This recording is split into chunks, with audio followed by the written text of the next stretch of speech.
Final component of marketing profitably, of course, is selling to the right kind of person.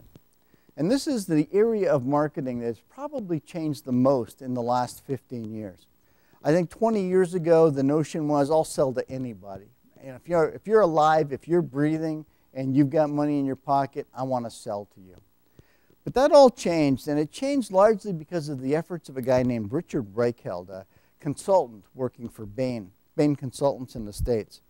And Reichheld was interested in finding out why was it that customers would change a supplier.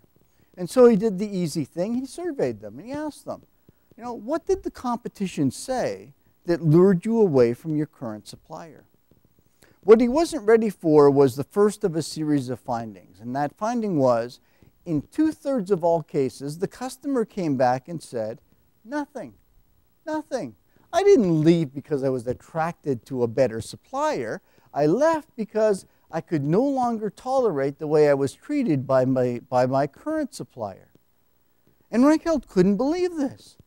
He said, what do you mean you didn't like your current supplier? And the answer came back, well, it wasn't always that way. You know, when they first started doing business with us, they were always here. They were always interested. They were always eager to win more business.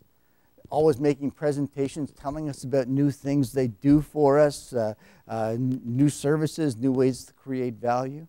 Now they're so arrogant when they come. It's like they expect us to give them the order.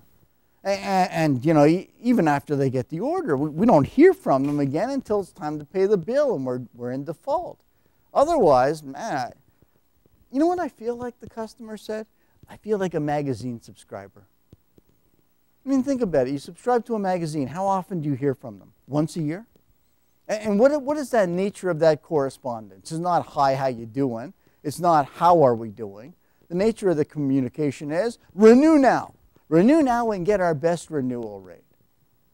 And you know what the kicker is? If you don't renew now, if instead you choose to renew because a card falls out of a magazine on the floor, you know what you discover?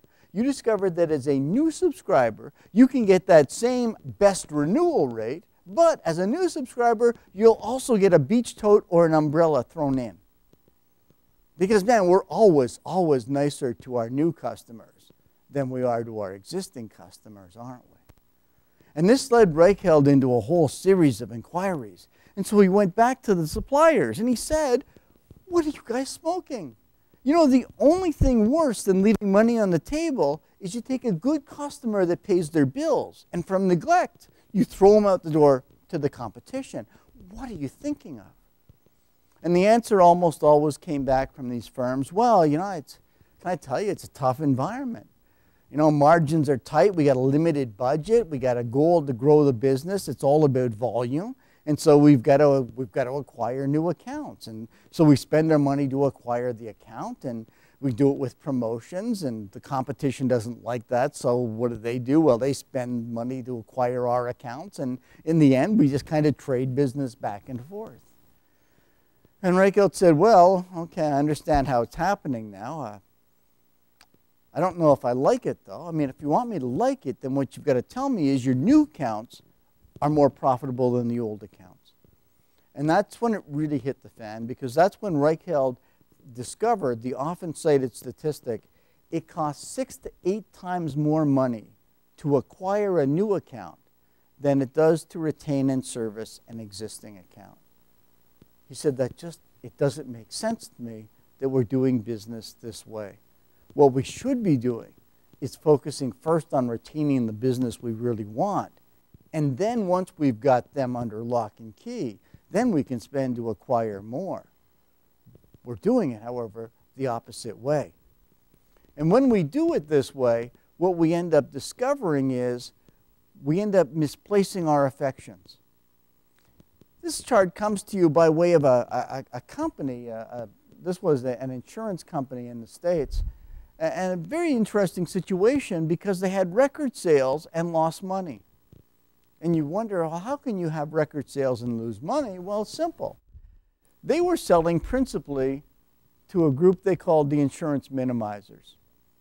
These were the folks who basically said all insurance is a ripoff, and so I'll hold the lowest amount of insurance I possibly can. Basic buyers, on the other hand, say, well, it's not all a rip-off. Some insurance is good, some isn't not so good. And then finally, there was a group of insurers who were, your basic paranoid, who saw risk around every corner, and you couldn't take enough risk out of their life. Now, the interesting thing is, if you look at the numbers here, here's what you discover. When you look at a minimizer, you're actually looking, in this instance, at about 30% of the market. And that 30% of the market, we're going to use them as the baseline in terms of how much revenue that customer generates and what it costs to service that customer. Right? So that 30%, that's our average customer in terms of revenue and in terms of cost.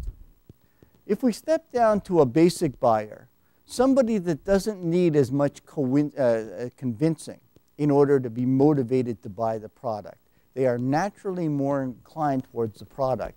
What we discover is this. They represent 34% of the market. And that 34% of the market actually buys 63% more insurance than the minimizer does. And because they're paying more and buying more, they're a little more careful, and so they are actually 29% cheaper to service as well. Finally, when we look at the premium buyer, single biggest segment in terms of dollars spent, smallest segment in terms of number of people, biggest in terms of dollars spent, 36% of the market, buying 81% more insurance than a minimizer, and because they're so paranoid, a third less expensive to service. Now, if I was looking at this, my natural reaction would be, I want to go where the action is. I want to sell to these premium buyers. Biggest part of the market, spend the most, cost the least to service. No-brainer, isn't it? Well, when this company looked at where their sales came from, here's what they discovered.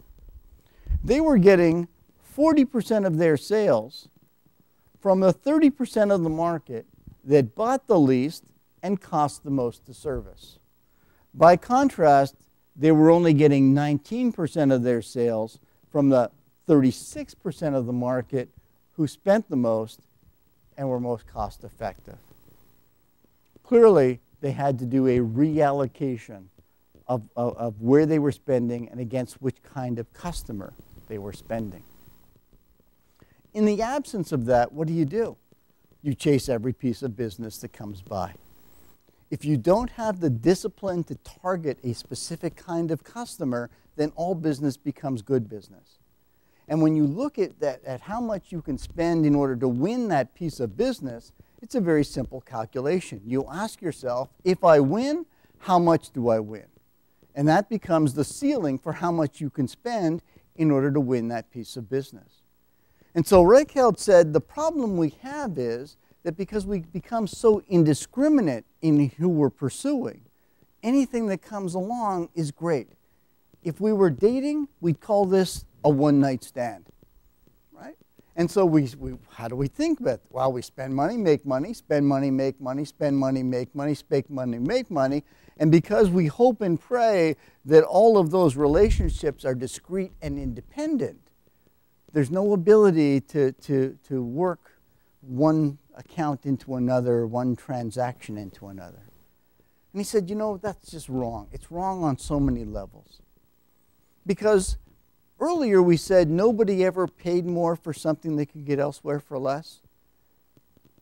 Similarly, nobody ever switched suppliers for an offer that's only just as good.